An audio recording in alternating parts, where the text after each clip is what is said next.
Today on Navigating Retirement, Jeff joins me, just Jeff today, and we're going to talk about investment costs, increasing your returns on your investments, and also fees and commissions. And Jeff, let's talk about increasing returns on your investments. This is a particularly tougher time now to generate more returns, thanks to a pretty stagnant market, really, eh?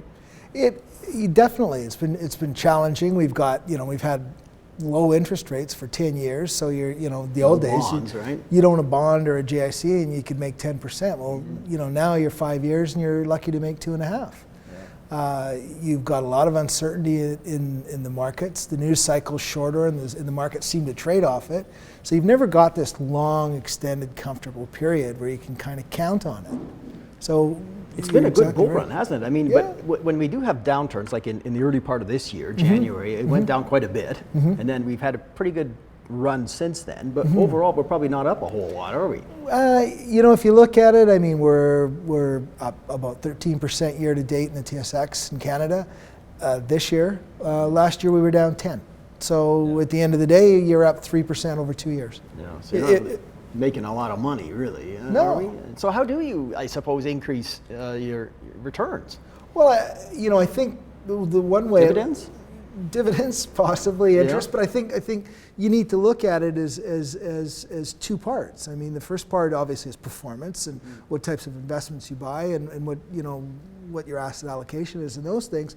But the other side of it is the expense side. Yeah, and that's what we want to talk about today a lot. Yeah, particularly given that if we're in an environment where returns are maybe not as good or consistent or stable as they have been in the past, you look at that and you say, okay, well, where can I enhance it? And if you're paying high fees, if you can pull back 1%, 1.25%, that adds up over a number of years. Yeah, 1% over 30 years would be a significant amount, right? So let's talk about the different types of fees that various companies are charging, first of all, right now. Okay. Traditionally, it was commission. Yeah. In the old days. Mutual funds. Yeah, you had your mutual funds, and even your mutual funds were generally what we would call front load, where they charged the commission. Yeah. When I started in the business in '93, you could charge up to 12%.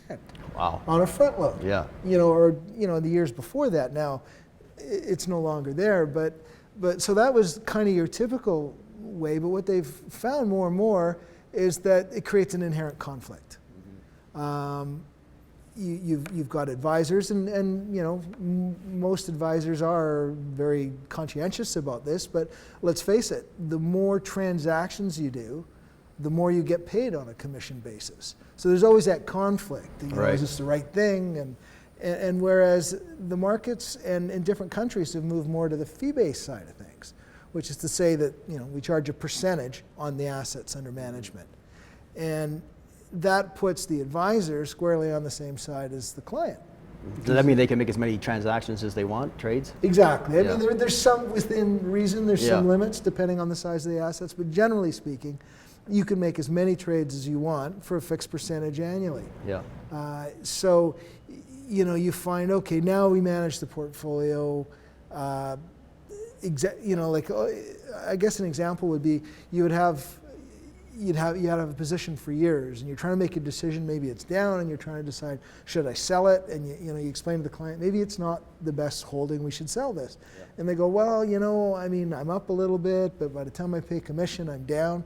So now you're making investment decisions based on cost. Yeah, on fees. On fees, on commissions, which really you should be free to make that decision based on the merits of the individual investment. For sure, yeah. Which is what fees allow you to do. Yeah, let's talk about management expense ratios for mutual funds, for example. They've been traditionally fairly high in this country compared to some other countries.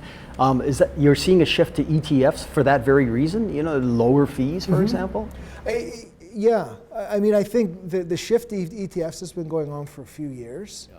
And what's happened is, as people have moved over to that, because it's, like, for example, a no-load mutual fund, is an equity fund is probably costing an investor anywhere from 1.5% to 2%.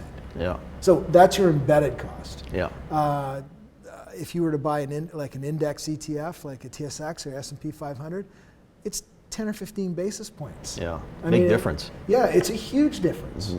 So, but it's not actively managed either, right? So no, well, you know, they're starting to come out with those. Yeah, but yeah. I think what it also has done is it's forced the mutual fund companies to lower their fees. yeah, So now we're starting to see new fee structures with the mutual fund companies who are bringing down their fees in order to compete with the ETFs, or they're buying ETF companies or creating their own. So it's the pressure is certainly on the downside. and some countries don't even have commissions, right? They outlawed, for example. I think the UK you mentioned. Yep, the UK and Australia have both gone that way. They've essentially eliminated commissions, whether they're new issue commissions or everything is fee-based. And so, you know, it won't be long, I don't think, before you see it start to happen here. Certainly the push by the industry is to go to fee-based. It's you know, it creates a different paradigm with clients. Is there hidden example? In most mutual fund, well, all mutual fund companies have embedded fees. They're basically, you know, the cost to manage the fund, the cost to do the transactions inside, and in a lot of cases, the cost of what they're paying the advisor and his firm. But as an investor, you don't see that on the outside. It just comes off the bottom as an expense. Yeah. So you're never really aware of it. Now, certainly that would put your, you know, if you were in a capital gain position, it would lower that a bit. So from a tax perspective, it would work in a non-registered account. But on a fee-based non-registered account, you simply take your fee statement and write it off. Yeah. So, you know, not only is it transparent, you know what it's costing you, it puts you in a position to be able to deduct it if it's in the right account. Have people not been claiming that in the past, do you think? I guess because they don't know how much they're paying? Or? I think anybody on a fee basis should be. I mean, we certainly provide our clients with a fee statement and explain to them that, you know, in the right accounts you can deduct this. So I think most people do, but it's the embedded ones you're talking about that, you know, you don't even know they're there, and you know, you look at some of these segregated funds. I mean, we're talking 3.5%. Really? Wow. To manage these. Yeah. So, you know, in order to get a 5% return, you got to come in at 8 or 9 every year just to pull that off. Yeah, that's crazy. Yeah. Now, what about people, buy and hold investors, for example? It might be better off just to pay the fee to buy the $9.99 to buy a stock and then just sit on it, right? Absolutely. You know, there's a lot said about, you know, which is the better one, you know. I don't think there's a silver bullet. I think if you're a buy and hold investor and, you know, you want to own 5 or 6 names that you've always heard and you really don't sell them, you own them for 20 years, take the dividends, why pay a bunch of money to have something you're not really managing? I think, you know, when you can, you know, when it comes time to sell, you'll pay a commission. And that'll lower your capital gain. So it still works. So I think it's very much a sense of who, or I should say, what type of investing you're doing. Yeah. Talk about the difference between commissions and, say, management fees, for example. Okay. So commission is obviously a percentage of what you're paying, right? Yeah. Like a commission. The commission systems are actually quite complicated, and you know, they're not like, okay, everybody pays 1% commission and that's it. They're on a tiered basis, which is based on the number of shares you trade and the value of the shares. So if you were to sell, you know, 100,000 shares at 10 cents, you're going to pay a 10-cent stock. You're going to pay a fairly substantial. Don't make me do the math. I'm not. Yeah, I wasn't going to. That's do an it easy one. And then the reverse is if you were to do, you know, 1,000 shares at a $10 stock, it's going to be a different percentage. So it's very much a tiered percentage. So, you know, that's the commission side, and every time you buy or sell, you always pay that. And if you do it 3 or 4 times in a year on the same stock, if you're a trader, well, it's 3 or 4 times. Now, the fee side of it, it's basically a calculation of the assets under management. So that's fee for service, right? I guess. Yeah. Fee for service is a little bit different. Yeah. Yeah, fee for service is specific. Planners tend to do a lot of fee for service. So, okay, so I do a financial plan for you. That's $2,500. And so everything I do, I charge you a fee. Investment management fees are generally an ongoing percentage of your total assets under management. And then commissions are your transaction side. And they all have a place. Yeah. And you know, Which is best, I guess, for the investor, or is it different for everyone? well, I think it's different for everyone, but for most people, a fee base is the best way to go. You know exactly what it's going to cost you.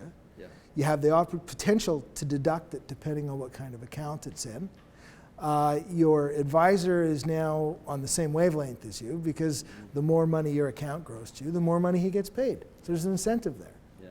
So I think that's probably certainly in our mind that's the preferred route. Yeah. But like you say, for somebody who's buy and hold, commission's perfect. Right on. You know it works. So in conclusion, the best way to increase or lower your costs, I guess, is I think the best way to lower your costs is first to know what they are. Yeah. And one of the things that we go to clients with and say is, well, let's do a fee audit. Let's Yeah. take all your holdings and figure out what this is costing you, and get a handle on that number. So now you look at it and you say, okay, well, if I'm paying 1% overall, okay, well, that's not bad. Yeah. But if you're paying 2-3%, you want to start to think about that and say, is there a way to do it? Yeah. So I think first you have to know what it's costing you, and then understand what the implications are of if you start making changes.